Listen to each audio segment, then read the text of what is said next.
এবং বলেছেন যে আসলে অন্যান্য মন্ত্রণালয়কেও বলা হয়েছে তারা তাদের সেবাগুলো নিয়ে এগিয়ে আসার জন্য, কিন্তু আমরা ভূমি মন্ত্রণালয়ে এদিক দিয়ে এগিয়ে আছি। তো সেই ক্ষেত্রে আপনাদের অবদান বেশি, কারণ ভূমি মন্ত্রণালয়ে প্রশাসন ক্যাডারের কর্মকর্তারা কাজ করেন এবং আমি বিশ্বাস করি যে বিশেষ প্রশাসন ক্যাডার যারা কাজ করে তারা অন্যান্য ক্যাডারের চেয়ে অনেক দক্ষ এবং সমাজে তাদের গ্রহণযোগ্যতা বেশি, এই বিষয়টা আছে। এবং আমি একজন আপনাদের সিনিয়র কলিগ হিসেবে আমি আপনাদের দিয়ে একটা কথা বলবো যে দেশে কিছুদিন আগে ঘটে যাওয়া যে অভ্যুত্থান, জুলাই বিপ্লব হিসেবে খ্যাতি পেয়েছে, সেটা আসলে দেশের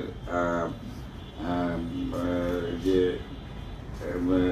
টাইম লাইন আছে তাতে কিন্তু একটা নতুন সংযোজন, এবং এটার পরে কিন্তু জনগণের প্রত্যাশা অনেক বেড়ে গেছে। আমরা গতকালও আমি জেলা প্রশাসক পদে ভাইবা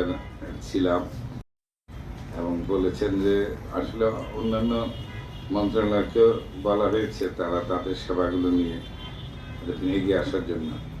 কিন্তু আমরা ভূমি মন্ত্রণালয়ে এদিক দিয়ে এগিয়ে আছি। তো সেই ক্ষেত্রে আপনাদের অবদান বেশি, কারণ ভূমি মন্ত্রণালয়ে প্রশাসন ক্যাডারের কর্মকর্তারা কাজ করেন এবং আমি বিশ্বাস করি যে বিশেষ প্রশাসন ক্যাডার যারা কাজ করে তারা অন্যান্য ক্যাডারের চেয়ে অনেক দক্ষ এবং সমাজে তাদের গ্রহণযোগ্যতা বেশি, এই বিষয়টা আছে। এবং আমি একজন আপনাদের সিনিয়র কলিগ হিসেবে আমি আপনাদের দিয়ে একটা কথা বলবো যে দেশে কিছুদিন আগে ঘটে যাওয়া যে অভ্যুত্থান, জুলাই বিপ্লব হিসেবে খ্যাতি পেয়েছে, সেটা আসলে দেশের যে টাইম লাইন আছে তাতে কিন্তু একটা নতুন সংযোজন, এবং এটার পরে কিন্তু জনগণের প্রত্যাশা অনেক বেড়ে গেছে। আমরা গতকালও আমি